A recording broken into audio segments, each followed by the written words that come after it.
everyone. This is the Passing the Mic podcast. I am Imad Ali, and this is Tahaam, Chaudhry. And we're here from Pak Pioneers Community Organization of Canada. And today we're going to be talking a bit about the stigmas and the myths related with mental and physical health. I know that in my family, at least, there's a lot that gets passed down through generations. For sure. From my mom's mom and stuff. And I feel like that's with every household. Exactly. Yeah. Do you know any myths or stigmas related to mental health as well?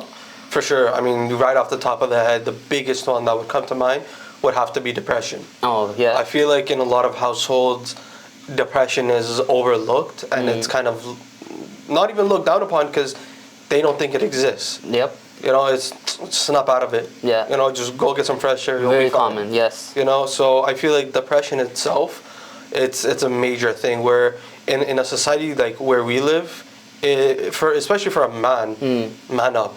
Yep, you know, very common. Man up, what's wrong with you? You're a man. What is depression? What are you sad for? So I feel like that is a very sensitive and a very important topic to talk about. Especially with like, what are you sad for? Exactly. A lot of people think about it like that. Since depression, there needs to be a reason to be that you have this, right? For sure. But a lot of people don't realize that it's like a sickness where some people just have it, that they wake up and they'll feel depressed. Yeah. And there isn't a reason related to it. There isn't. So it's almost like you just have the sickness where there's nothing that you could do to get over it until the period's gone. For sure. And that's where I would like to throw in a bit of statistics too, that there's 22.8%. 22.8% of people, high schoolers in Alberta that believe depression doesn't exist. That's crazy. That's right next to us, right Alberta. Next to, same country. Yeah. That's like, a lot. When you try to fathom 22.8% of high school kids. Yep, that's a fifth. It's crazy. It's a huge percentage of them. That's 1 in every 5 children in high school. It's wild. Yeah. And this is the beliefs they're bringing to their households as well, right? Yeah. So this is the same beliefs that are being passed down to their siblings and their younger siblings. Exactly. They're getting the same beliefs and passing it into their classrooms. The chain isn't breaking anywhere. Exactly. That's the point. Right. And that's why I feel like, especially even like in high school, you know, depression. What kind of depression would you have in high school? What? My grades aren't good. I have a math exam coming up. Yeah. I'm depressed. That's, I feel like, what parents might think. Exactly, yeah. But when you're at an age, especially I would say grade 11, grade 12, when you know you wanted to make pocket change, you got yourself a job, you're trying to balance your job, your work schedule, your school schedule, your personal life, hanging out with friends, going home, having to do chores and all that. I feel like even if there's one small mess up within that chain, I feel like it would be a cause for depression. It pushes everything else. Yeah. Like that one little problem, it makes your school life much harder, your social life much harder. Yeah. And people don't understand that. It's like they don't. It's like having your foundation built upon something that's not sturdy. Exactly. You'll always feel like it's about to fall. Yeah. And that a lot of depression leads to anxiety because of it. 100%. And I feel like at that grassroots level of when you're transitioning from a teenager to an adult, I feel like that's such a sensitive time where if you aren't seeking the right treatment or the right ways to help with depression, I feel like it would just change your life drastically. Yeah. Right? Because even the smallest thing in high school, a grade that you did an exam, you had high expectations, I'm gonna do good, you didn't do as good as you wanted to. I feel like even that small little thing is a tick that the rest of your day, couple of days, weeks, months is just ruined because now you're like, I did terrible in that exam. It's always on the back of your mind. Why bother anymore? Exactly. Right. It's where it's impacting your personal life, your friends, even in high school, your friends themselves. I know a lot of people where it's like, if you had any sort of issue, man up, man, what's wrong with you? What are you talking about? That's not an issue. Yeah. Right? So I feel like if you're not talking about it with the right people, that makes the biggest difference in the world. It needs to be with the right people you trust, people who will be there for you when you need them the most. And that's a really key part. something like therapy, right? For sure. So modern, especially from my parents and everything, they don't really believe in therapy like that. Especially with South Asian parents, therapy is a foreign concept to them. For sure. And I feel like that's a big problem, a big myth that therapy isn't real, right? Yeah. So I feel like in our generation, we need to break that myth. 100%. And we have so many facilities. With my university, they give us free therapy. Yes. And I'm guessing you guys have that at your university as well. So just to let you guys know, he goes to McMaster University. I go to the University of Toronto. And I feel like a lot of the universities, if not all of them, they do offer, free counseling, free therapy sessions. Because, I mean, we were talking about high school, but if you come to university, like, that's a whole different story, right? So, just if we take our personal life, family, everything from the picture, and we just keep university life, that itself is the biggest cause for depression, right? So that's why, like, yes, it's a very good thing that they do offer free therapy sessions, but over here is where I would like to add, when you have grown up in a society, or you have friends or people around you that are saying, what is therapy, man? Come on, what's wrong with you? You're paying money for therapy, even if it's free. You're gonna go be vulnerable to someone. You're gonna let yourself on the table like that. Those are very common. Right? I feel like the biggest thing for a lot of people is that feeling of vulnerability. No one wants to feel that. So why would I talk with a therapy person? It's like accepting that you have that depression within yourself. And that's a huge step for a lot of people because it's not that you have to accept it to others yet, it's that you have to accept to yourself. And then after that, you have to tell someone about every bad part that you've had in the last couple of weeks or the last month or whatever, right? And this is where I wanted to add. Recently, we were watching, my family and I, we were watching a new Pakistani drama. It's called Parvarish. Parvarish. Yeah. It's about young teens in their teen life, and different characters going through different issues in life. One was going through mental issues. One didn't have confidence to speak up. One was keeping everything to themselves, right? And a drama like that, which it was the best way, I would say, for parents to understand what these issues are, because a lot of brown or Desi parents like to watch dramas. So when a drama itself is telling you these are issues kids go through these days, they showed therapy, it helps. The girl was suicidal. They took her to therapy, she was fine. Spoiler, sorry. But it's a wonderful drama. A must watch for any Desi households. Watch it with your family.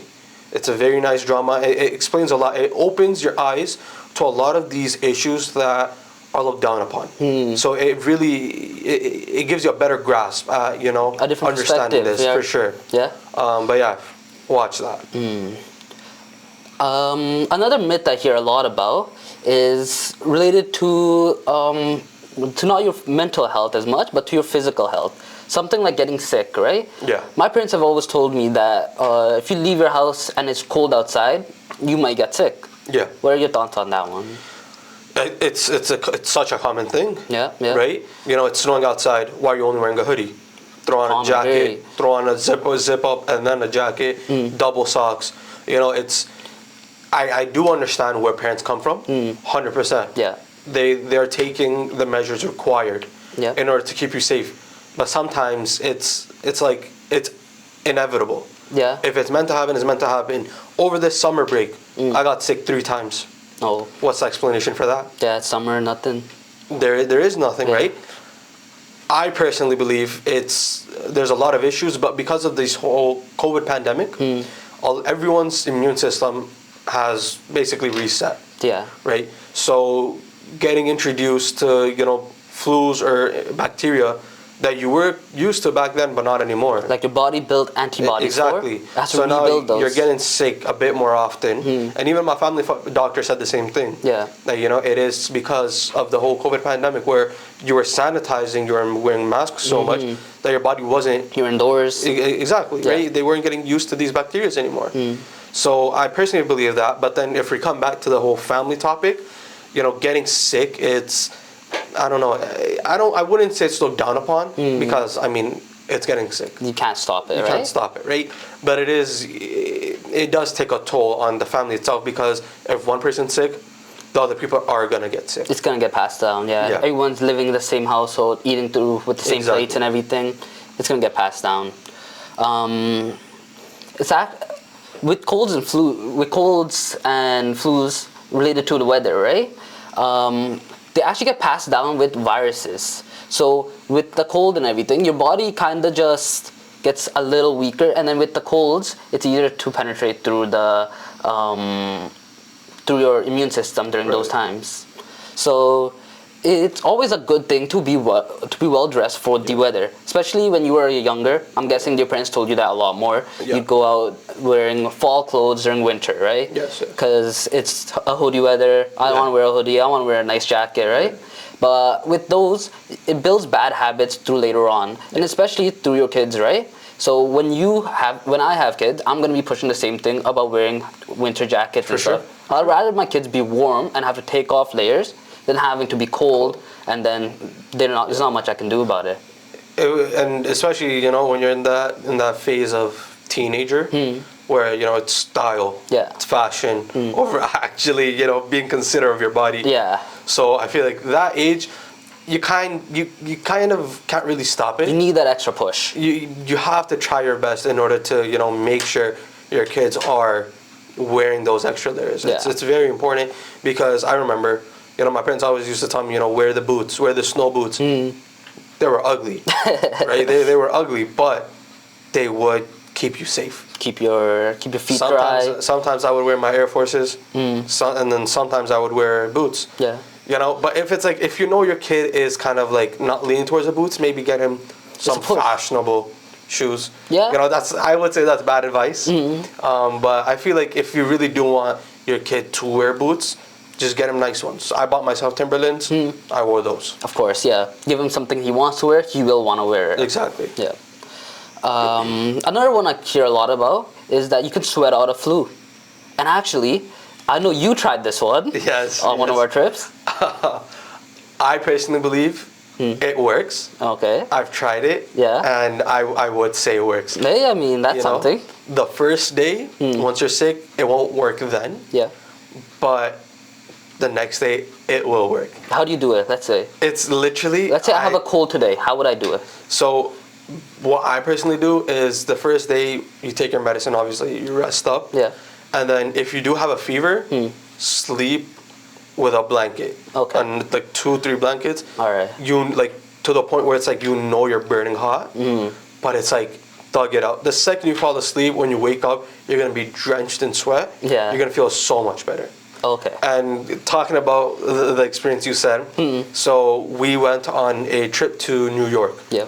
And me and my friend, we got sick the second day, and it was like a terrible sickness. Yep.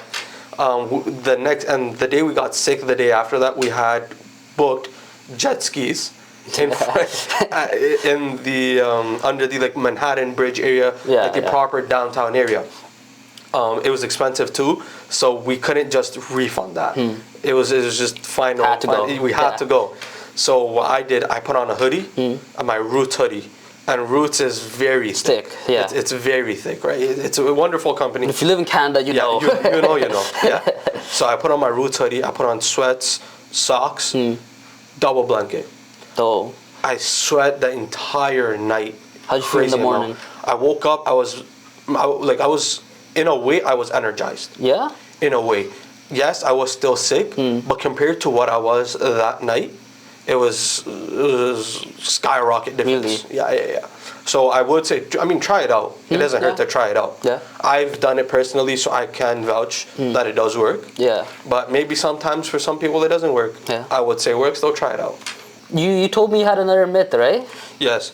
So a big myth, I would say, in my opinion, is DC households. They believe no sugar added soda is bad for you. What, the diet types? Diet Coke, Zero Coke, any zero or diet thing is terrible for you. I hear that commonly a lot, especially not even in South Asian households, but even in commonly through friends and stuff, I'll hear a lot as well. And this is actually a huge myth. It's not the best for you, but compared to the alternative, which is the sugar added Coke and everything, it's not much worse for you than that. So a lot of people who are losing weight and stuff, I do recommend them to drink the diet pop and everything. It's a very small change and actually helps you lose weight. It's a drastic change. Yeah. Drastic in means of losing weight. Exactly. Not in your day-to-day habit, because it's that fixation that you have that you want something sparkling. Yeah. You want that bubbly soda. Yeah. Right. So the second you drink the no sugar or the diet Coke or Sprite, whatever it is, you fulfill that fixation. Exactly. That I would say addiction in a way. Yep, of course. If it is a sugar addiction. We're all addicted to sugar. Right. So it fulfills that. So I personally believe that Diet Coke or diet sodas are a far better option. Yep. Than regular sodas. But there's I think like 48 or 50 plus cans of diet soda is equivalent to one soda can. Yep. Of sugar. Yeah. So it's like you have to drink 50 cans in order to get the same amount of terrible things you would get in one soda can. Yeah. But a lot of people use that as an excuse to drink more Diet Coke.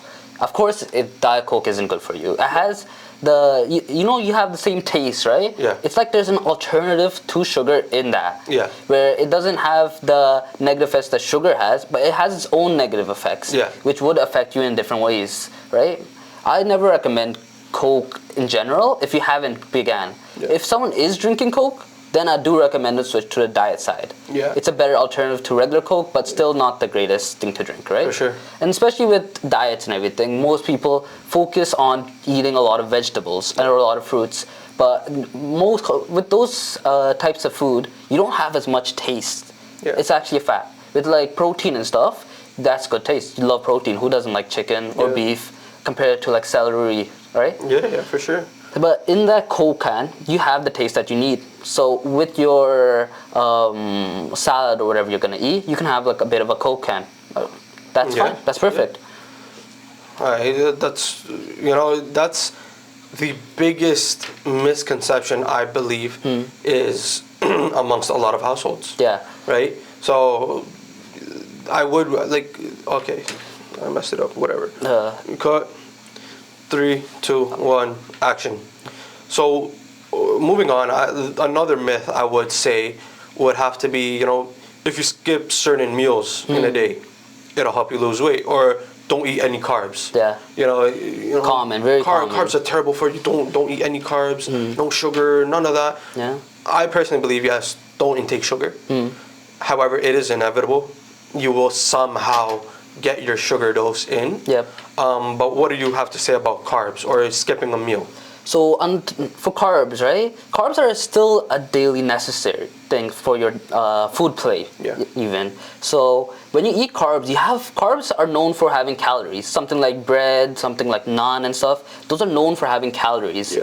So when you're still trying to make your daily intake, and it's very similar to skipping meals, where it's not about the meals you skip, but it's about the daily caloric intake you have in your day. So for me, mine is I'm trying to get to about 2,000, right? So when I'm much below 2,000, what my body actually does is it thinks, I'm getting this much energy nowadays, so I have to balance my day on this much energy. Yeah. So what it does is, now that before you were getting all this extra energy and it was turning into fat, now you're gonna get this little energy, and even within that, you're still gonna have some of that energy turned into fat. Yeah. Your body's gonna think, oh, this is how much energy I need. I need a lot less, so I'm only gonna use this much, right? And then in that, your body kind of messes up when you start eating at a normal level again. You're gonna eat another meal one day, and all that extra food, now that your body thinks this much energy it needs, all that extra food, it's gonna turn that into fat. So then, what would you say about a calorie deficit? So I would recommend for caloric deficits is to remain in that amount. And with cheat days and stuff, I always don't recommend cheat days. I recommend you balance out what you're eating in the day, so it's not a cheat day and it's just a regular day with your whatever exotic thing you wanted to eat in that day, right? You eat a little less in the morning, eat a little more in the afternoon type. So what if as an example, I eat 2,000 calories a day on average. Yeah. I want to lose weight. I drop down, I'm going to eat 1,500 calories today. Okay. What if I'm eating a burger from Mary Brown's, a combo that's got fries, diet soda, but you got a burger. That itself, for whatever it is, let's say 700, 800 calories, for an example, even though it's probably far more. Yeah, it's like 1,000. Yeah. But you still aren't crossing your calorie limit for the day. Is that a suitable thing to do? So it's a very thin line there, right? So it is that you are within your caloric intake. So you wouldn't gain weight in that day actually, but that extra grease and everything you're eating, that's not good for your body either. It's gonna cause different side effects. Like eating sugar, let's say I have 2,000 calories. I eat 2,000 calories worth of sugar in my whole day. Although I've probably wouldn't gain weight, that's the exact amount of calories I needed. I don't have extra energy to turn into fat, but that weight is also not gonna be turned into usable energy like that. It's gonna be turned into a lot of this gut and everything you're gonna still get from that, and from the 2,000 calories of sugar. It's still not a great way of going about it, but compared to alternatives, we live in Canada, there's so much fast food outside. You have to eat, most people will eat some form of fast food almost every day, right? Right. So within those limits, you still have to manage that. Maybe I shouldn't eat Mary Brown's, I eat Subway instead, or I'll eat something that's a little better for me. So in terms of weight loss, in terms of physical health, what would you say is the best way for any person to lose weight? I always recommend those little differences, like the Diet Coke. You could take a Diet Coke, that's like 200 calories difference each time you're drinking a Coke. Same thing with something like naan, and for example, instead of getting like the high calorie naan, you get a lower calorie naan. Same thing with your whatever plates you have in your house. Actually, it's very recommended to have smaller plates. Smaller plates, for a lot of people, makes them take less food initially, and then when they eat that, they realize they've actually filled up in this smaller amount of food. They never needed the extra. So it's not that they're cramming food in, just trying to finish the plate. They just ate that much, they're fine, and they're not going to get extras. Actually, a lot of people, I do recommend drinking more water too. It makes them feel full. Drinking more water, I feel like, is the best thing you can do. Especially right before a meal, chug a glass of water. Easy, Right there, you're going to feel, I am getting a bit full. You haven't eaten anything, you just drank water. You eat your food, I promise you're going to eat maybe a half of what you expected to eat. Really? I've personally experienced such a big change just drinking water before your meal. And it helps. A lot of people, especially DC households, they drink water after eating. Even if we're talking Islamically, it's not correct. Drink before, not after. Really? If you're talking physically, drink before, not after. Right? It's honestly these small changes, just a before and after change. It's actually makes a difference. It's gonna help you. And it's these small changes that actually leads to better, improved routine. That's what I always say. It's that routine that you improve that leads to a better lifestyle. You'll feel better. You'll feel more energized. And especially at the beginning, you won't feel much of a difference. It's that beginning part of it. You'll hit gym once in a while. You won't feel much of a difference. You'll be eating better, and you won't feel much of a difference either, right? But it's that routine change that's so key that it will lead you to a better future going on. And not even in the sense of your physical health. It leads you better in mental health, in your social interactions and everything. Whenever I work out, I feel better about myself, and whenever I'm talking with others, I feel more confident even. Yeah, for sure. Right? Yeah, it's a big mental game. You got to prepare your mind to be ready for these sorts of things. So that's why I would recommend take these small changes. Get used to these small changes that will change your life in a big way. Right? I would say a diet is the biggest thing. If you're eating dirty and then you're going to the gym, what do you expect? I would say you're just going to be gaining weight at that point. right? You might not be gaining as much, but you are still going to be gaining weight. You are what you eat, right? For sure. Yeah. That's why you need a diet. You need that. The biggest thing, you need discipline. If there's no discipline, you're not going to go to the gym. You're not going to eat good food. You're going to stick to your old habits. Yeah. What are your thoughts on packaged products, for example? Packaged products. So you got your what? Protein shake, protein powder. Sorry. You got your pre-workout. Pre-workout, creatine. I personally haven't tried protein shake. I don't believe, or creatine. Yeah. I have tried pre-workout. Oh. Only like a handful of times. Yeah. And that was back in the day.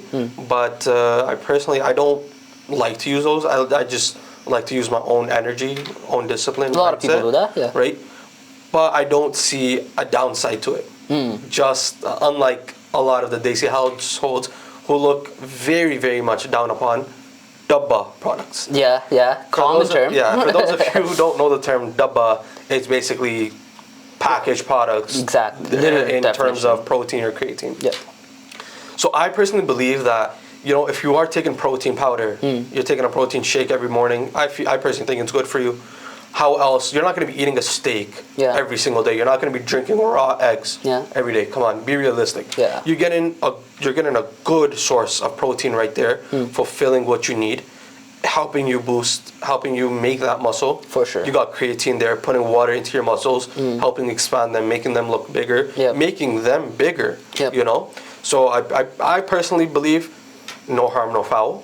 However, sure, there might be side effects. Yeah. What kind of side effects? Worst comes to worst, what? Your gut health is not going to be the best. You might have a bit of diarrhea for a couple of days. That's exaggeration. Yeah. You know what I'm saying? That rarely happens. But let's say you do. Whatever.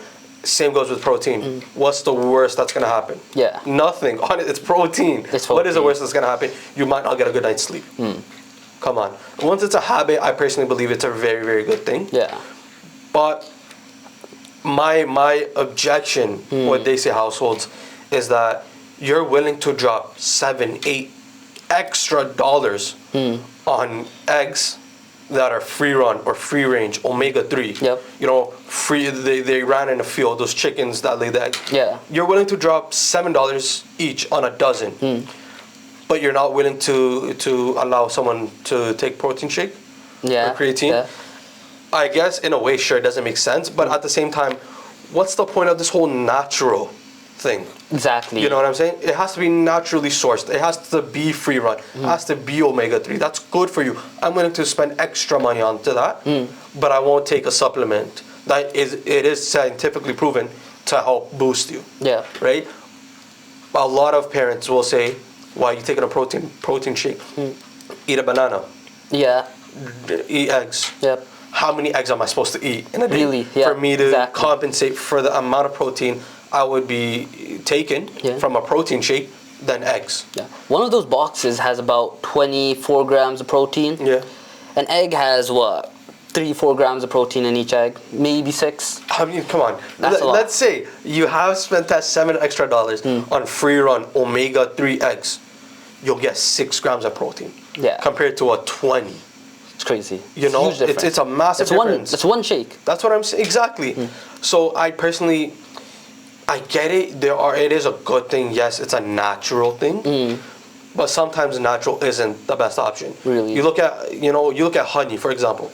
Yeah. For sure, if you are going to buy honey, buy a natural one. Yeah. Straight from the honeycomb type of thing. Yep. For sure, buy that.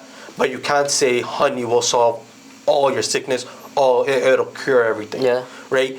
The amount of sugar honey has naturally. Just naturally. Don't get me started on that. And then plus, a lot of these honeys that you buy in grocery stores have added sugar on top of that. If you buy honey from the superstore, from the local shop, use it once and just leave it on your table for a couple of days. You will quite literally see sugar build up on the sides of the bottle. Yeah. And that's how you know this is terrible honey. Yeah. It's not natural. It might say it's naturally sourced, whatever it is. there's literal buildup on the sides. How can you claim this is natural? Yeah. So yes, if you are gonna purchase, you are spending that extra money on natural honey or anything natural, do your research. Of course. Honestly, do your research. This word natural, you see it a lot more than... You'll buy eggs. Sorry, I'm talking a lot about eggs right now. What's omega-3? I'm not too sure. Ask me what's omega-3. I don't know. Yeah. I read it on the egg box. Yeah. Ask any of these parents, what is omega-3? They don't know either. Half of them wouldn't know. Yeah. You know what I'm saying?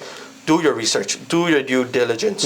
That's all I'm saying. And whether that's for eggs, whether that's for protein shake, whether that's for anything. Of course. Yeah.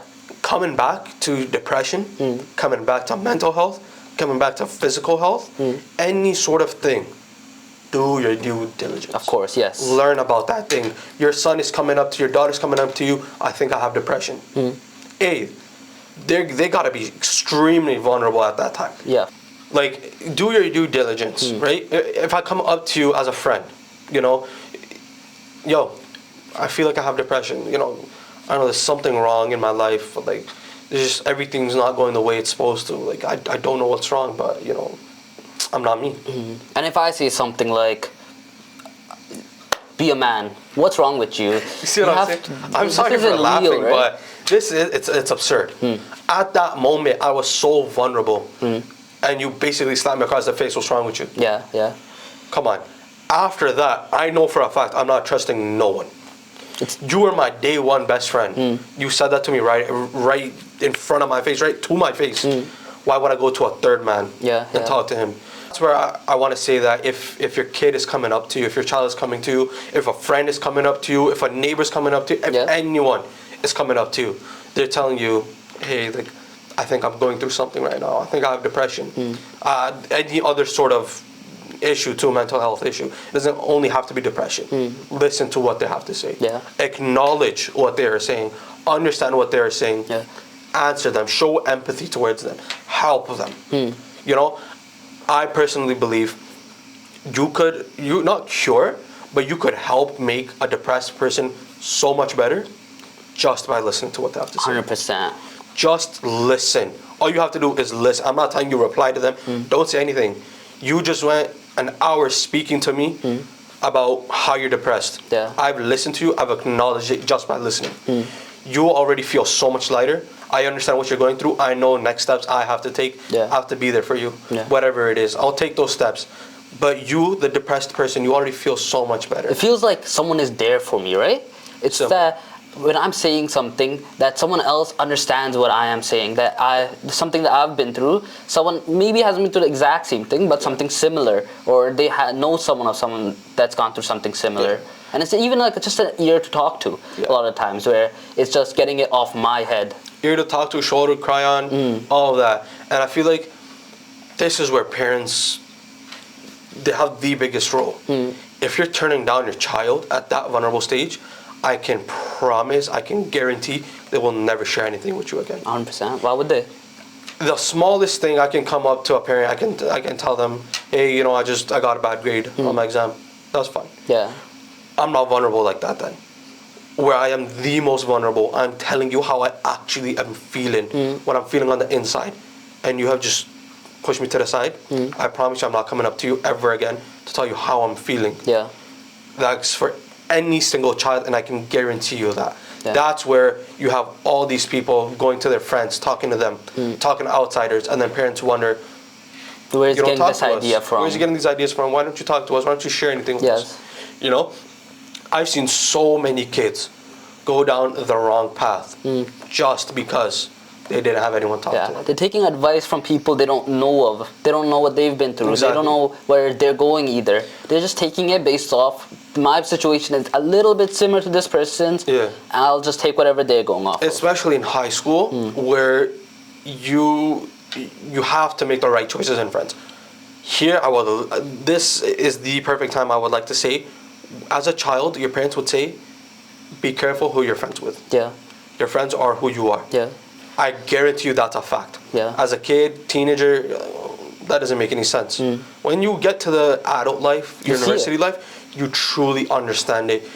The people who you associate yourself with is a major thing as to how you're going to turn out. How many people do we know who unfortunately have gone down the wrong path. Discounts, a lot. There's a lot. Even in high school, Yeah. having wrong friends. Not to say we didn't have any wrong friends. We had a lot of wrong friends, wrong people. But the people who we were closely surrounded by, who were there with us on a daily basis, they were right. Yeah. They were doing right. They were going down a path that we wanted to follow in, right? Yeah. Whoever you're gonna be around, you're gonna be similar to them. You're gonna pick up little pieces of personality from them, of course, right? So that's where I feel like if you have the wrong company with you, I come up to you, I tell you I'm depressed, you're not gonna listen to me. No. Here's a spliff.